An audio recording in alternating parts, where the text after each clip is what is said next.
You sack of wine. You're an inanimate fucking object! Stuck-up, half-witted, scruffy-looking nerve herder. Is that your nose or did a bus park on your face? If I had a dick, this is what I'd tell you to suck.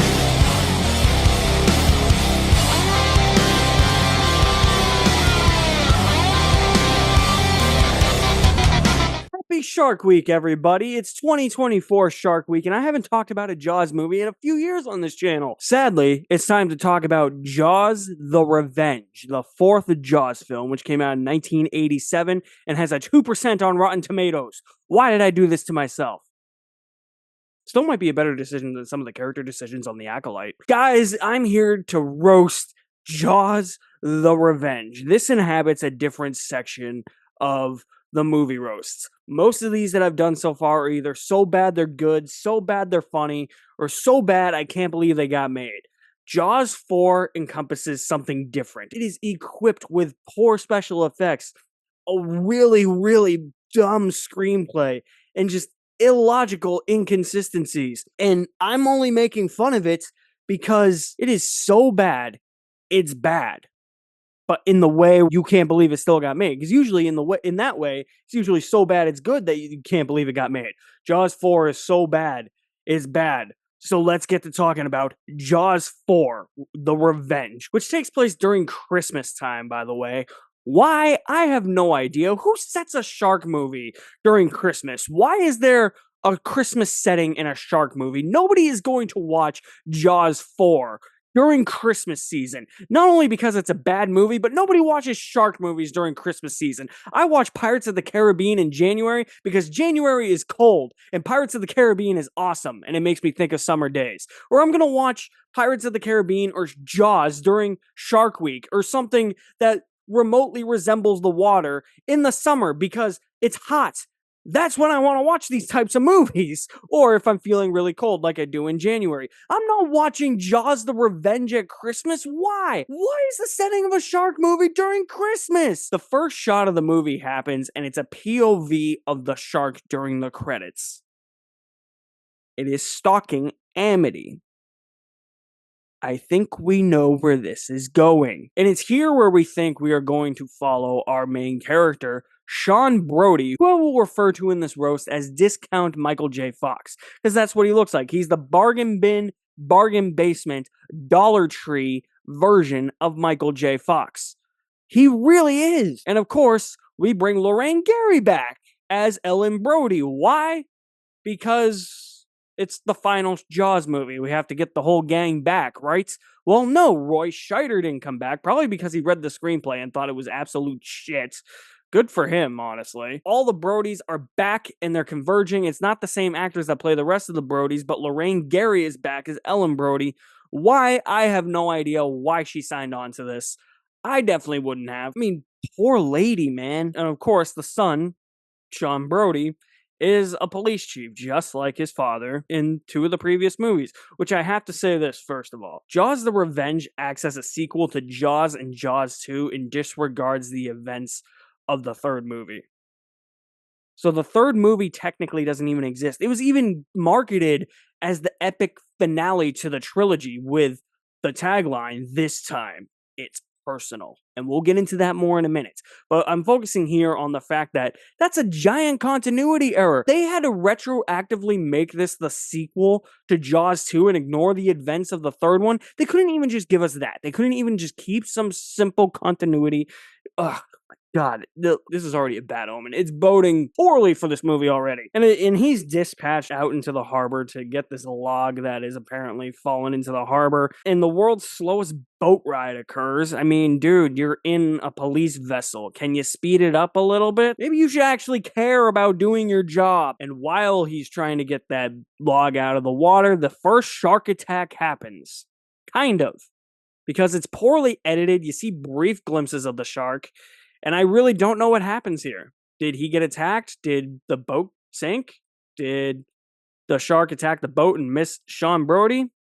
I don't know. Apparently Sean Brody got hurt by the shark because he's dead in the next scene. Discount Michael J. Fox is dead. And because he's dead, we get the rest of the Brodies coming back home. We now have Michael, who was previously played by Dennis Quaid in the third one. Oh, wait, but that doesn't matter because those events don't matter in this movie. The one that took place at SeaWorld. I'm not saying Jaws 3 was good or anything, but can you at least acknowledge the events of the third one? I'm not saying Jaws 2 was good or anything. I gave it a mixed review, I'm pretty sure. It's definitely the best of the Jaws sequels, but it's not a good movie.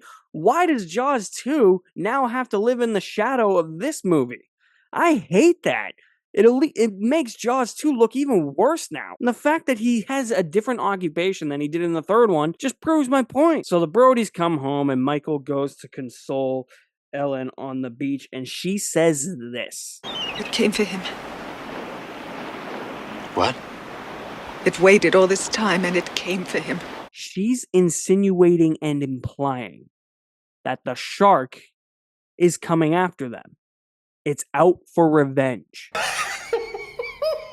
Ladies and gentlemen, you have your plot for Jaws the Revenge. That is literally the plot of this movie. The fucking shark wants revenge on the Brodies.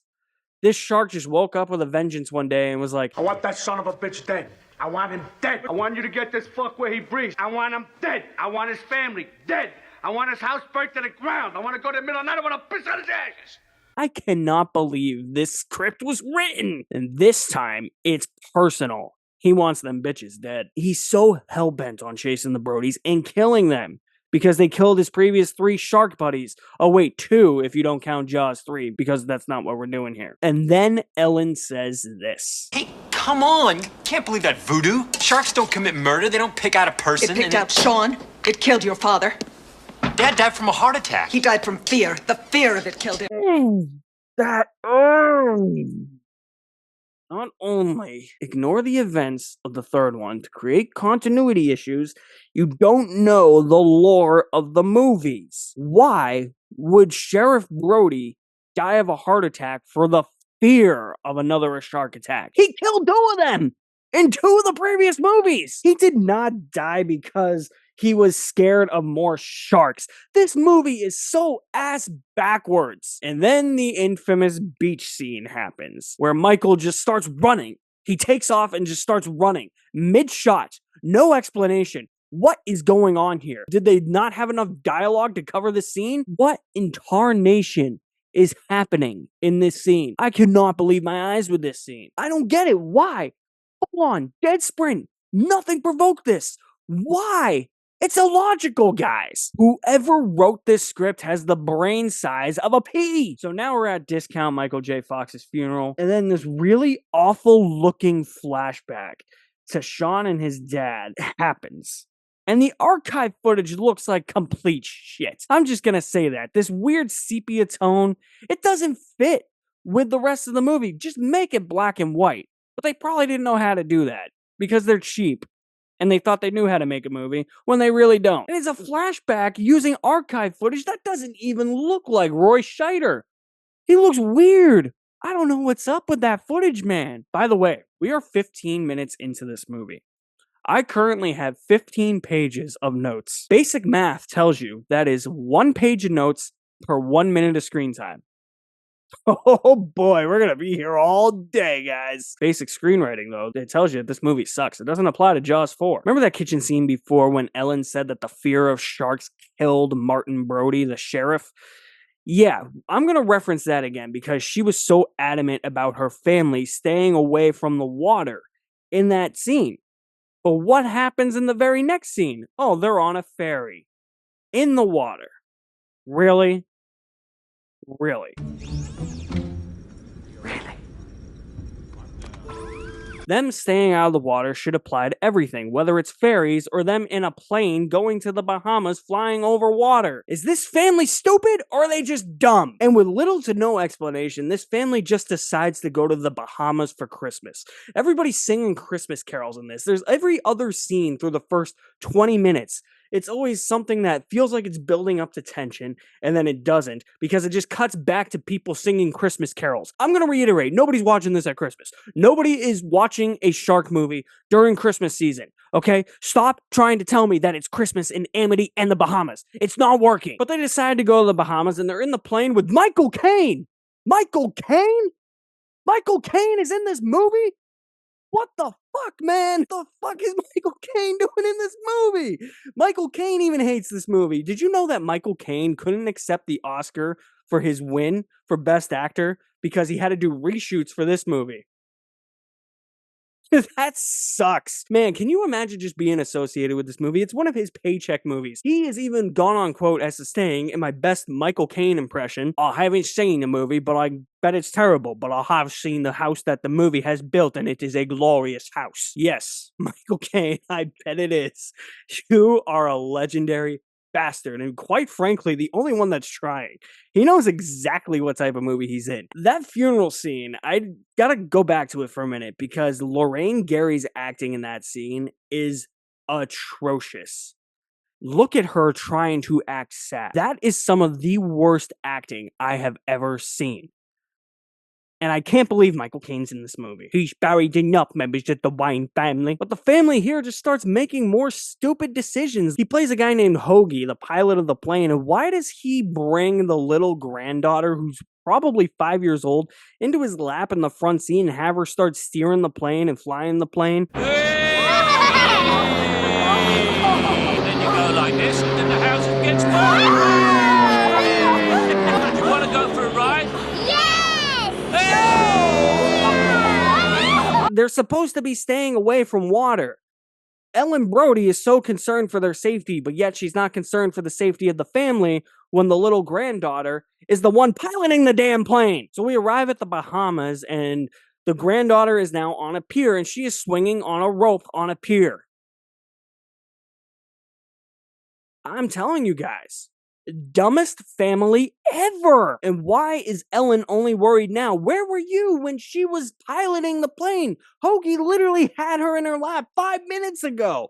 You didn't say anything then. You were laughing and giggling and having a good time. Because this movie is so depressing because everybody's crying every 5 seconds. It was like a moment of joy for Ellen Brody, but now we're back to the sad, depressing stuff because she's worried that her granddaughter's probably going to fall in the water and get eaten by a shark. I don't know. This movie makes no sense. This screenplay makes no sense. This movie roast probably makes no sense. I have no idea. Let me know in the comment section below if it doesn't make any sense. I have no idea. I'm trying to make sense of this movie. I'm trying to make sense of life in general. I don't know anything. I don't know where I'm going with this tangent. And then Ellen Brody starts to look out into the water, and we get another terrible, poorly edited shark attack. But wait!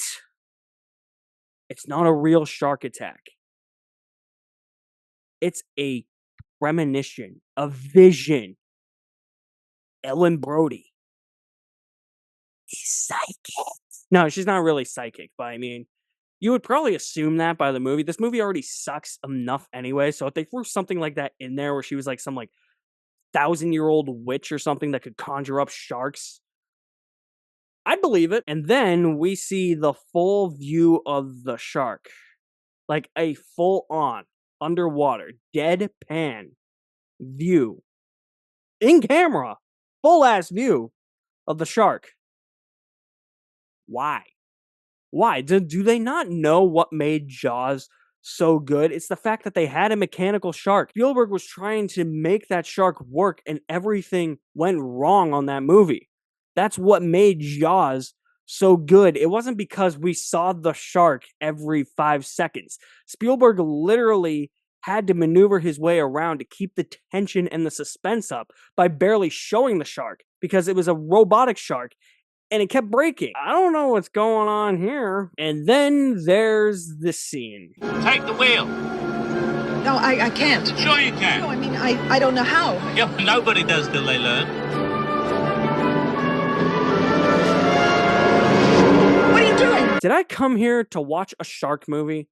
Or did I come here for flying lessons? And just when it seems like the brilliant shark action is about to start, I mean, brilliant in air quotes, Not really. Thing starts chomping at the boat instead of eating people. You're a shark! Eat somebody! I forgot to mention that Mario Van Peebles, of all people, is in this movie as this stereotypical, of course, guy from the Bahamas with like the fakest accent from the Bahamas. He sounds Jamaican, which is why I'm saying it's a racial stereotype. God, this movie was racist. And he's creating some device that we will get back to later on. And it's definitely a device that doesn't exist in real life. And of course, we have to have some time with Michael and his wife because they're arguing. She's getting mad that he's not present at like her work events, and she has this work event coming up and she's worried that he's not going to be present. I don't fucking care. But this dialogue is asinine too. I've always wanted to make love to an angry welder. I've dreamed of nothing else since I was a small boy. Okay. So the shark that is on a vengeance comes back. Yes, that is right. Not only is it on a vengeance against the Brody family for killing its 3 other shark buddies. Sorry. 2 shark buddies. It followed them from Amity to the Bahamas.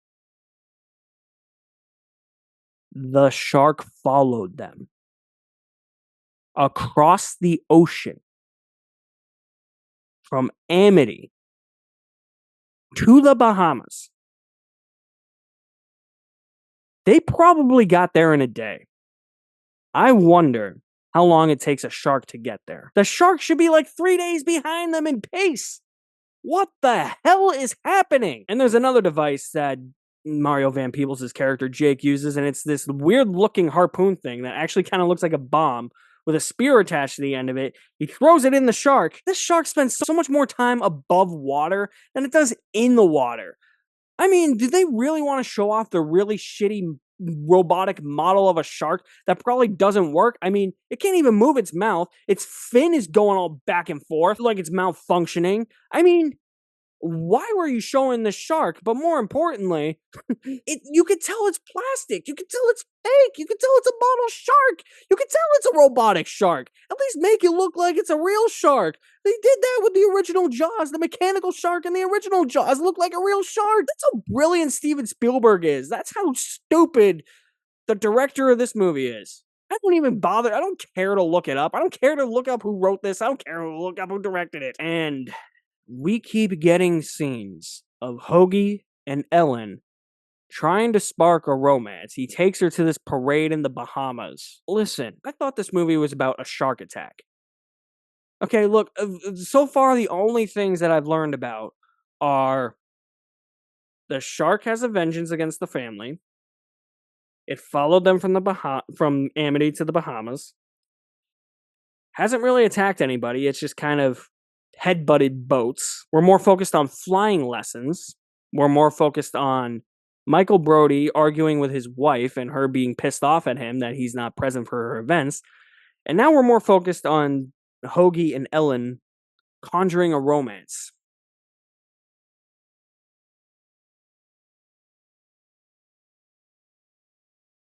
I'm completely speechless, guys. The screen did not freeze, okay?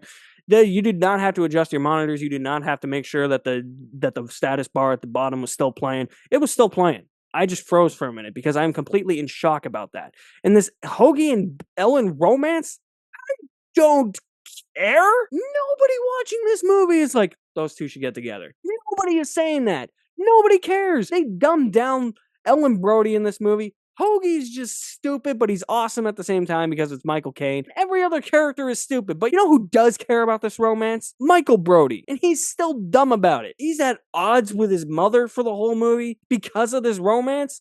I don't care about that either. And you know what happens after this?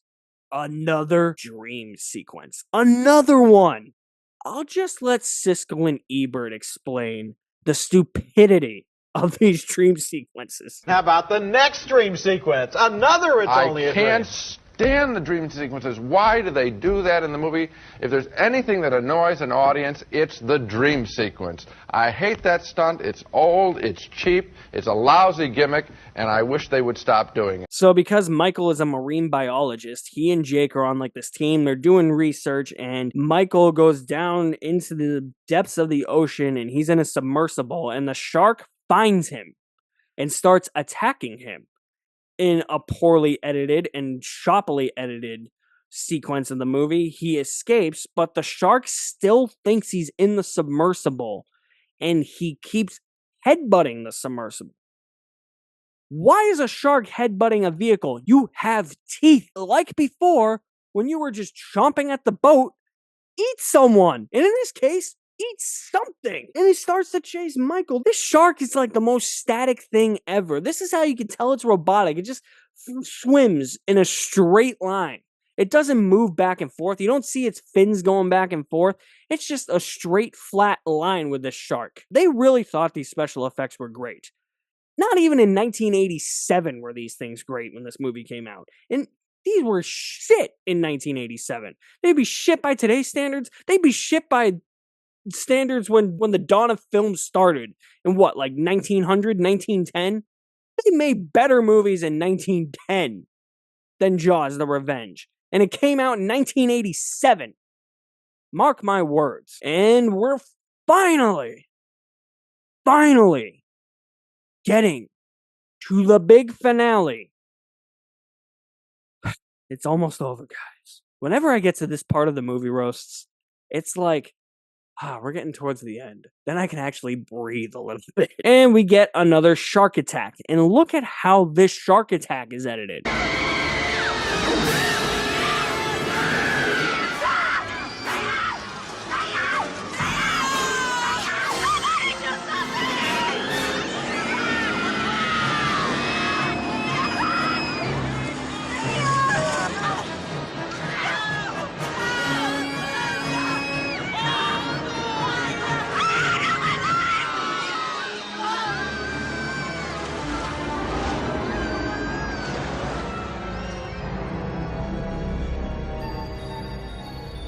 Why are all the shark attacks in this movie edited poorly? That's been a big theme throughout this entire movie roast. There were a bunch of amateurs working on this movie, and they did not know what the hell they were doing. And then, of course, we have Ellen's psychic connection. Ooh, to the shark. Ooh, she's got a psychic connection with the shark. She knows it's nearby. And you know what she does immediately after, because she knows the shark is coming. She gets in a boat and sails into the middle of the ocean, because later we find out what her motivation is. Why did you take the boat? It kept Did coming. you realize what you were doing? I had to do it. There was nothing else to do. Mom, you shouldn't have done it. Really? That's your motivation? Seriously?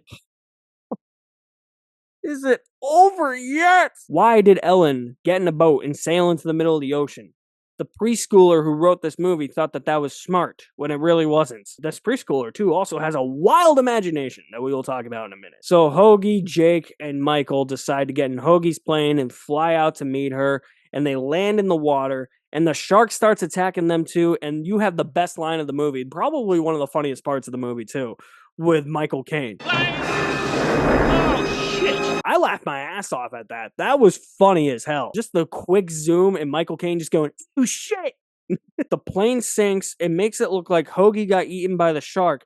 But a few minutes later, he comes back onto the boat. And Michael Caine's hair is wet. But take a look at the scene. Look very carefully at the scene. You'll notice something. Do you see it? His clothes are completely dry. He was just in the water. He should be soaking wet. Apparently this happened because this was part of the reshoots for the end. And by the time that they had decided to start shooting, Michael Caine's clothes had already dried off in the sun. You're on a boat. Spray on the hose. There's water everywhere. Throw some water on him, you dumbos. And remember that device that I was talking about from before? Not the bomb-looking one with the harpoon. There's another one that Jake makes. It's this EMP blaster to lure the shark to them and try and make the shark go crazy. Yeah, that's called a movie device. It's something that doesn't exist in real life. and they start shooting it at the shark. So these, like, you don't see anything actually come out of the device, but it's like these ultrasonic EMP rays that go towards the shark. And guess what the shark starts doing? It starts roaring like it's an animal in the wild. It's a wild animal. How is that possible? Did nobody do their research for this movie? Who is the preschooler that wrote this? The preschooler that wrote this is making the veins in my head pop right now. I cannot believe this is happening because sharks don't have vocal cords. They cannot scream like a lion. It is insanity as to how that's happening. How? Listen to it.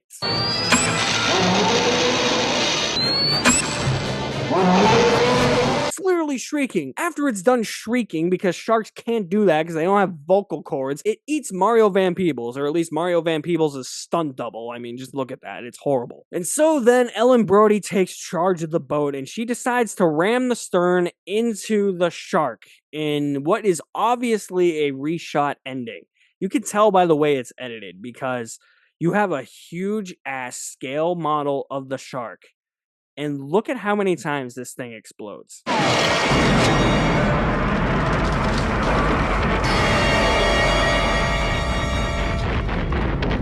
If you look closely, when it's exploding, you can see how small the shark is. It's a model shark. So they didn't even destroy a shark that was big enough to explode like that. It was really just a small shark. You want proof?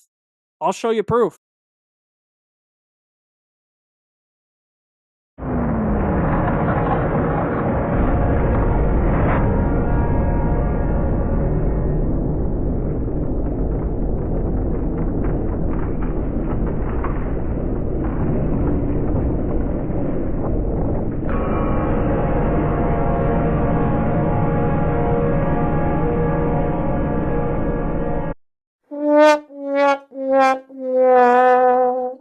Yep, that's exactly what happened. That's what it looks like.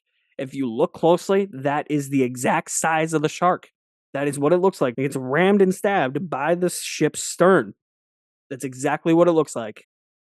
No joke. There was an alternate ending film where it was stabbed and it started bleeding and gushing blood all over the place. It was actually out of the water, like blood was coming out everywhere. Jake survived, and it actually made for a more impactful ending, I think. That could have been a better ending, but apparently test audiences didn't like that. They wanted to see the shark explode. So we have footage right where that's supposed to happen, edited out and replaced by shittier footage that is spliced in between the footage of the original, if you know what I mean. And it looks awful.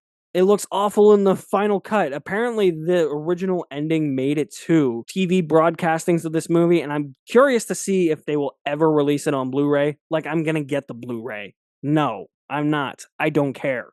But yeah, I probably would have went with that original ending. Movie's over, yay! Oh wait, yeah, Jake survived. Okay, cool. Yeah, Jaws 4. That's Jaws 4. A movie that's not really about a shark. Unless if you want to say it's about a shark that woke up one day with a vengeance because his other shark buddies got killed, so now he's hunting a family and follows them across the ocean. And you get flying lessons, you get people arguing, you get people who are sad and depressed.